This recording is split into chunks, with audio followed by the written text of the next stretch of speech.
Welcome, ladies and gentlemen, to your magical moon message.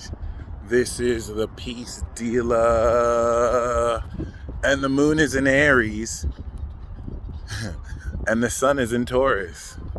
The moon is transiting over Chiron right now. The sun is looking sexy as hell. Well, I don't know if hell is sexy, but it's looking sexy.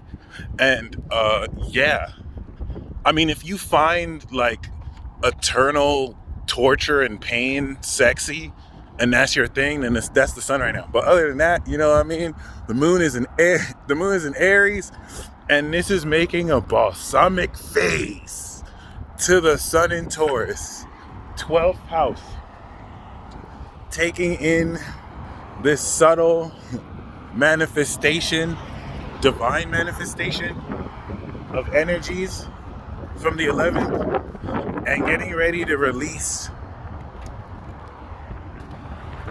this transcendent nature of your character. 12th house is slept on. Literally, it's the house of bed pleasures. So they're relative to the new moon in Aries that sparked a brand new identification of your power. We're getting ready to start the new Taurus cycle that's going to convert that power into physical energy, psychological strength and energy. Pure energy is Scorpio. Solar strength, all right, solar energy, that's Leo. That's that spiritual courage to actually face your fears. And then mental strength, right, knowledge, electrical energy, that's Aquarius. You can see that plant there. And then you have physical strength, the base level of strength, the physical strength that sustains your bodily functions, okay? Where the heart is Leo, the brain, mind is Aquarius, and the deeper sexual Kundalini energy is Scorpio. This is all sustained by your body. And so this new moon cycle relative to the full moon in Scorpio is converting this pure energy to actually induce a new cycle of manifesting the awakened power in your body. Moon in Capricorn showed us subtle elements of how we can see this change, especially for those of you who are working out and actually being active. Starting off subtle, but exponentially multiplying. And so relative to that new moon in Aries, now the moon is back in Aries since it's new moon. And what this is doing is it's releasing old elements of your character. Now, this is very subtle. We're dealing with an aspect of perceiving yourself that is going to have you move forward more stubbornly confident. In other words, there is an old personification and an old perception of how you embrace your identity that you will be releasing. Similar to Static Shock, right? Before Static Shock came into his powers, he really identified himself as the name that his parents gave him. And this is really, a transit where now that he's awakened his powers, now he's Static Shock, right? Now he has to release the old personification of himself as someone who was just a regular civilian. And I put that in quotes, right? So this is very important because a transit like this is going to really have you examine and answer the question, who the fuck are you? Because when you were born, your parents gave you a name, right? But you're not your name. And then you wouldn't, I'm taking this from a video that I saw on Instagram.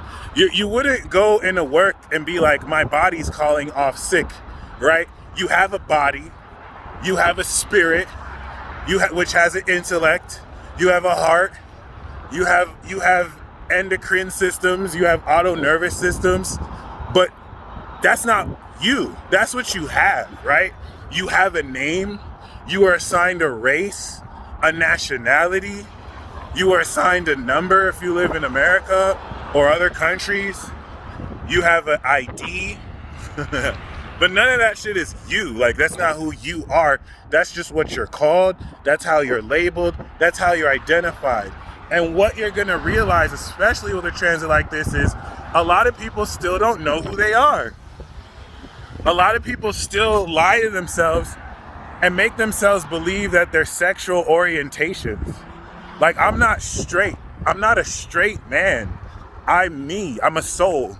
You can't really put me in the box of a sexual orientation because I have a sexual orientation, but I am not a sexual orientation.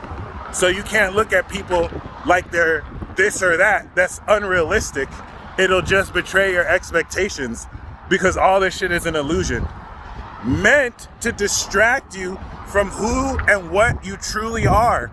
So really make that intention to go within and seek this answer. No one can answer it but you. And for those who don't know, you're not taking time to listen to yourself because you listen to other people more than yourself. And you're gonna keep on beating yourself up until you boss up, stop being a bitch, and listen to your fucking self. Please, you owe it to yourself. I see a lot of y'all. You want other people to tell you who you are, and you're the only one who could do that. And so until you own up to who you are, you're gonna let a lot of people pass you around and basically F you in the A, okay? And F you in the A for children listening means basically feeding you in the asterisk, okay? The asterisk is a special mark that denotes, something needs to be. So when you feed someone in the asterisk, you're like feeding their grammar, right? Or you're letting people feed you in the anomaly, okay? It's totally not like a bad word or anything. So this is very important because you're gonna come into profound discoveries with Moon squaring Pluto that will betray what you always thought about yourself. Everything about your abilities is online. This new moon in Taurus with Uranus is like your higher self switching on the electricity, and you're Einstein. And you're like, oh, resurrecting, okay? And, you're gonna realize that there's a fundamental perception about yourself you've been looking at all the way wrong. And this is gonna change the way you fully step into yourself. It's like you've been looking at yourself through the eyes of a human, and you're gonna awaken and see yourself through the eyes of God. Let's take away the whole unconditional love aspect and just keep it pure objectivity, no feelings, just what it is. That's what it is. It is what it is. And that's what it is, what it is. And I'm saying that's what it is, okay, it is what it is. But other than that, yeah. So, believe in yourself.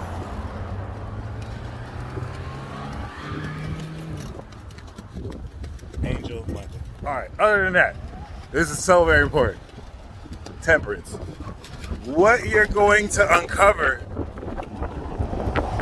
are hidden aspects of your own potential. Some of y'all have a secret identity you don't even know, but you're gonna uncover hidden aspects of your identity that you will come into acceptance. It's not what you think it is, and it's not what you may be pressured into accepting it is. You're gonna accept what it is. Trust me. It's opposite Libra, so all the social implications, the dark side of Libra, where Libra is a supremely intelligent sign, but it could be distorted with people's dumbass opinions that really don't matter, making Libra look bad when it's one of the best signs. So, with the moon in Aries, you're gonna really be releasing all that and stepping more into your own sacred individuality. The part of you that you'll empower and release relative to a newfound value in yourself that stands up for itself and owns itself.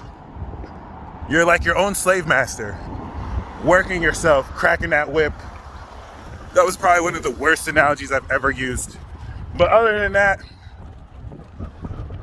this is gonna be paranormal AF. That square to Pluto after the conjunction of Chiron is really gonna challenge how powerfully you can stay true to you in the face of others who mercilessly, out of their own insecurity and jealousy, wish to label you and undermine your identity. Regardless though, with the moon that's going to be sextiling Saturn and Jupiter, this is going to provide, after the fact, extensive knowledge relative to what you were revealed with the moon in Aqua. So you'll actually have the soul urge to act on this and develop your character. So you'll have foreknowledge of what to do. The question is, will you do it? And that's really the lesson of Moon in Aries. You're going to have a test of, will you still maintain your authenticity even if it makes you the unpopular one? Okay? Some people are going to fail that test miserably. They're going to give into the pressure of the Pluto square, tuck their tail between their legs like little bitches. Okay? And for the kids watching, I'm not talking about derogatory terms for women. A bitch is a female dog, so that's what I meant. You know, like little female dogs, little bitches. And this is really, really, really just going to show how, when it comes down to it, you don't stand up for yourself because you care more about what other people think. Listen, let little bitches be little bitches. You are not a little bitch. You are a sovereign being. And I know some little bitches that have more heart and courage than some of these human beings out here. Okay, some little female dogs, right? They'll still, I don't even want to talk down on them because they got some spunk, more spunk than some people I've seen. So, you know, be very mindful, because this is definitely going to fully develop your character and examine if you really stand up for yourself, or you're so mercilessly dependent on other people's opinions. Okay? It's not going to be easy. But for those of you who pass that test, you'll be stepping into your own. There's workers and then there's bosses. You're going to step into your own. For those of you who fail that test, you will not be telegraphing that you own anything, because you don't even own your own psyche. You're literally giving your power away. Don't give your power away. Take your motherfucking power back. Y'all stay blessed as always. And until next time. Oh, this is a balsamic war phase. So, because this is 12th house, some of y'all are going to be, once again, plugged directly into the covert psychic warfare, direct physical warfare, and it's just going to happen. The only reason why this is going to be weird is some of you may get jumped only to inadvertently catch a body you weren't expecting to catch. And that's why this is going to release the old aspect of yourself. You're going to perform feats during this transit that you didn't think you could. You're like, wow, I'm more powerful than I ever imagined. I'm looking at myself wrong. So embrace that how it comes through. Be prepared, because once we get to that new moon in Uranus, shit is unexpectedly going to blow. Okay? It's a great time to invest and or pull out in crypto, depending on what you're doing, or stocks or real estate. The name of the game here is long term, so don't be so caught up on what fluctuates. All right? Here's some advice. Instead of getting coins based on if they rise or fall, buy coins just to buy coins. Whether that coin ends up crashing and being the lowest, just have it to have it, because you never know how it could raise later. Okay, like let's say there's a coin called Nebi coin. I know Nebi coin is dropping, but I just want 50 Nebi coins, because you never know if they might be. So buy like that. I'm not going to tell you how to buy, but just keep that in mind. Because if you're owning that value and you don't care about if it drops, I'm not a financial advisor, but that's the name of the game. Of course, trust your expertise, but yeah, find whatever you want to invest in, and invest more in the actual number versus the amount of money it's making. That way, you'll be more stably rooted instead of trying to, be in all the hype.